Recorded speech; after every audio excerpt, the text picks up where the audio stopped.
আর লোক আদালতে যাওয়া যাবে না, তার আগেই ভরতে হবে অর্ধেক ফাইন। এবার ট্রাফিক চালান নিয়ে বড়সড় পরিবর্তন হলো বাংলায়, কিন্তু কি সেই নিয়ম জানুন। সম্প্রতি কেন্দ্রীয় মোটর যানবাহন বিধি 1989 এর কিছু নিয়মে পরিবর্তন আনা হয়েছে।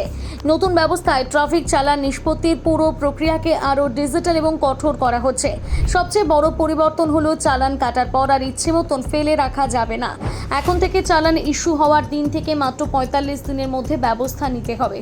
আর এই 45 দিনের মধ্যে আপনার সামনে থাকবে দুটি পথ। প্রথম পথ, জরিমানার টাকা নির্ধারিত সময়ের মধ্যে জমা করে দিন। দ্বিতীয় পথ, যদি মনে করেন ভুলবশত আপনার বিরুদ্ধে চালান কাটা হয়েছে, তাহলে নেক্সট জেন এম পরিবহন পোর্টালে গিয়ে অনলাইনে আপত্তি জানাতে পারবেন।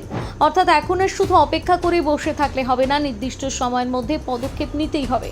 আর যদি 45 দিনের মধ্যে কোনো ব্যবস্থা না নেন, তাহলে প্রশাসন ধরে নেবে যে আপনি সেই চালান মেনে নিয়েছেন। এটাই নতুন নিয়মের অন্যতম গুরুত্বপূর্ণ দিক। এবার ধরুন আপনি অভিযোগ জানালেন, সেক্ষেত্রে ট্রাফিক পুলিশকে 30 দিনের মধ্যে সেই অভিযোগ খতিয়ে দেখে নিষ্পত্তি করতে হবে। যদি আপনার অভিযোগ গ্রহণ করা হয়, তাহলে সমস্যা মিটে যাবে। কিন্তু যদি অভিযোগ খারিজ হয়ে যায়, সেখানে এসেছে সবচেয়ে বড় পরিবর্তন। আগে অনেকেই সরাসরি আদালতে চলে যেতেন, এখন আর সেটা সম্ভব নয়। নতুন নিয়ম অনুযায়ী আদালতে যাওয়ার আগে জরিমানার অন্তত 50% টাকা জমা দেওয়া বাধ্যতামূলক। অর্থাৎ অর্ধেক টাকা আগে না দিলে আদালতে গিয়ে আইনি লড়াই শুরু করার সুযোগই পাবেন না। প্রশাসনের দাবি, এই নিয়ম আনার পেছনে বেশ কয়েকটি কারণ রয়েছে।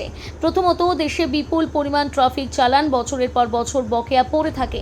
দ্বিতীয়ত, অনেকের জরিমানা না দিয়ে লোক আদালতে অপেক্ষা করতেন, ফলে সরকারের রাজস্ব আদায়ের সমস্যা হতো। তৃতীয়ত, অনলাইন ব্যবস্থাকে আরও কার্যকর এবং স্বচ্ছ করতে চাইছে সরকার। এছাড়া ট্রাফিক নিয়ম ভাঙার প্রবণতা কমানোর এই সিদ্ধান্তের অন্যতম উদ্দেশ্য। পরিসংখ্যান বলছে, দেশের বিভিন্ন শহরে লক্ষ লক্ষ ট্রাফিক চালান এখনও বকেয়া অবস্থায় রয়েছে।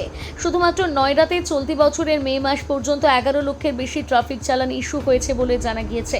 সরকারের আশা, নতুন নিয়ম কার্যকর হলে চালান দ্রুত নিষ্পত্তি হবে এবং মানুষ ট্রাফিক নিয়ম মানতে আরও সচেতন হবে।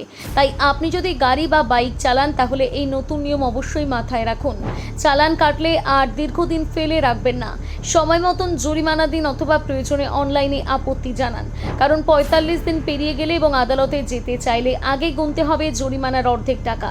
সরকারের এই নতুন নিয়ম সম্পর্কে আপনার কি মতামত জানাতে ভুলবেন না কমেন্ট করে।